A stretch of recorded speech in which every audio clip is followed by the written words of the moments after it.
ভাই আমার টাকা রয়েছে ভাই, আমার টাকা রয়েছে, ধরেন ধরেন। ব্যাংকে যদি পাইতাম তাহলে গাজীপুর থেকে এখানে আসছি, 200 টাকা করতো গাড়ি ভাড়া। 1100, 1050।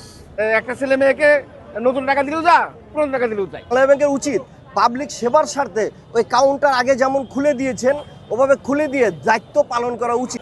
ব্যাংক ফাঁকা আর গুলিস্তানের মোড়ে নতুন টাকার মেলা। ঠিক এখানে নতুন টাকার বান্ডিল কিনতে বাড়তি দিতে হচ্ছে 500 থেকে 600 টাকা, কোনো বান্ডিল কিনতে দিতে হচ্ছে 800 টাকা। দূর দূরান্ত থেকে আসছে মানুষ এখানে ঈদের নতুন টাকা কিনতে, প্রিয়জনকে ঈদ সালামে দিতে। তবে ব্যাংকে গেলে অনেক ক্রেতা বা নতুন টাকা কিনতে যারা যাচ্ছেন তারা ফেরত আসছেন, কিন্তু গুলিস্তান মোড় থেকে কাউকে ফেরত যেতে হচ্ছে না। এত কিছু বিড়ম্বনার ভিতরেও কেন মানুষ নতুন টাকা কিনছে, কেন এত বাড়তি টাকা দিচ্ছে?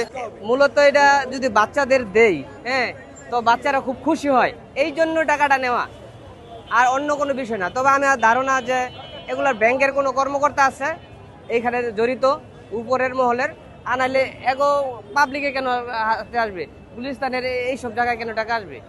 টাকা দিয়ে টাকার ব্যবসা করতেছে। ব্যাংকে যদি পাইতাম তাহলে গাজীপুর থেকে এখানে আসছি, 200 টাকা করতো গাড়ি ভাড়া, আবার 200 টাকা, 400 টাকা, এই যে এইখানে নিলাম 1400 টাকা, তাহলে আমি 1000 টাকার জন্য আমার 800 টাকা খরচ হয়েছে। এখন এটা কি বলবেন বলেন? আমি মনে করি এর জন্য আমরা নিজেরা দায়ী। আমি যদি না নইতাম তাহলে তারা কি এখানে আসতে পারতো? এটা আমার ব্যক্তিগত মতামত, এর জন্য আমরা নিজেরা দায়ী। নতুন টাকা কেন লাগবে? টাকা তো টাকাই। আপনার একটা ছেলে মেয়েকে নতুন টাকা দিলেও যা, পুরনো টাকা দিলেও যায়। এ টাকা নিছি আমি 1400 টাকা দিয়ে, 1000 টাকা আছে এখানে, 1400 টাকা দিয়ে নিছি। নেওয়ার কারণ হচ্ছে আমাদের ছোট ভাতিজা আছে, ছোট ভাই আছে এবং ছোট বোন আছে, তাদেরকে দেওয়ার ঈদের খুশি আনন্দ হিসাবে এই টাকাটা দেওয়ার উচিত, এই কারণে আমি টাকা নিয়েছি। এর যে কাউন্টার, পাবলিক রিলেশন যে কাউন্টার, সেটা বন্ধ করে দেওয়ানি আমি মনে করি এই সমস্যাগুলো সৃষ্টি হয়েছে। বাংলাদেশ ব্যাংকের কাউন্টারে সারা জীবন টাকা দিয়েছে। এবার ওনারা গভর্নর সাহেব এমন একটা কথা বলেছে, আমি দেখেছি একটা সার্কুলারে বলেছে যে পাবলিক রিলেশন ওনারা বন্ধ রাখবেন, পাবলিকের সাথে লেনদেনটা। এই বন্ধ করানো কি হয়েছে, আজকে নতুন টাকা যেমন পাবলিক ডোর টু ডোর পাচ্ছে না, ঠিক তেমনি মিউটিলিটেড অর্থাৎ যেগুলো টুকরা টাকা বা পচা টাকা, ছেঁড়া টাকা, এটাও পাবলিক দিতে পারছে না। ওনারা যাদেরকে উপরে দায়িত্ব দিয়েছেন ওনারা তো এটা করতে অভ্যস্ত না। ওনারা বাংলাদেশ ব্যাংকের কথার উপরে কোনো কথা বলে না বিদায় চুপ রয়েছে, কিন্তু আসলে আদৌ এই কাজটা ওনারা করতে ব্যর্থ হচ্ছে। বাংলাদেশ ব্যাংকের উচিত পাবলিক সেবার স্বার্থে ওই কাউন্টার আগে যেমন খুলে দিয়েছেন ওভাবে খুলে দিয়ে দায়িত্ব পালন করা উচিত।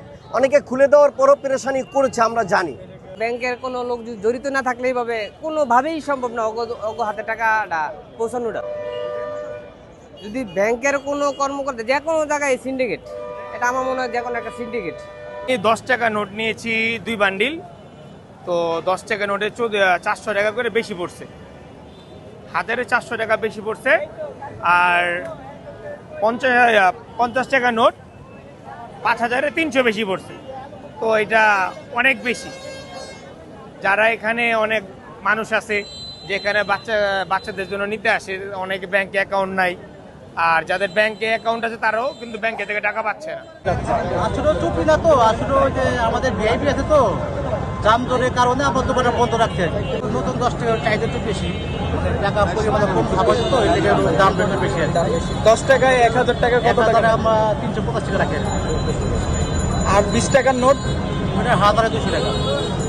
আর যদি 50 টাকার নোট বলি 1100 টাকা। কাস্টমারকে এরকম দেখছেন? কাস্টমার আছে ভালোই, প্রতিদিন এরকম জমাতো কাস্টমার হয়। অনেকে নতুন টাকা বিক্রি পারি না, ঈদ উপলক্ষে আমাদের একটা আশা থাকে যে আমরা কিছু টাকা বেশি ইনভেস্ট করবো, কিছু টাকা বেশি ব্যবসা করবো। বাচ্চা আছে, কেনাকাটা করবো, আমাদের একটা ইয়ে আছে, ঠিক আছে। এই থেকে যেমন জামা কাপড় দোকানে 200 টাকা শার্ট 500 টাকা দেয়, আমরা একটু বেশি রাখি। এমনি কোনো বাধ্যবাধকতা, কোনো সমস্যা দেখতেছেন কিনা? না না, কোনো সমস্যা নেই। এটা তো টাকা, এটা আপনার টাকা, আমার টাকা, এটা বৈধ টাকা, কোনো ঝামেলা নাই, ওপেন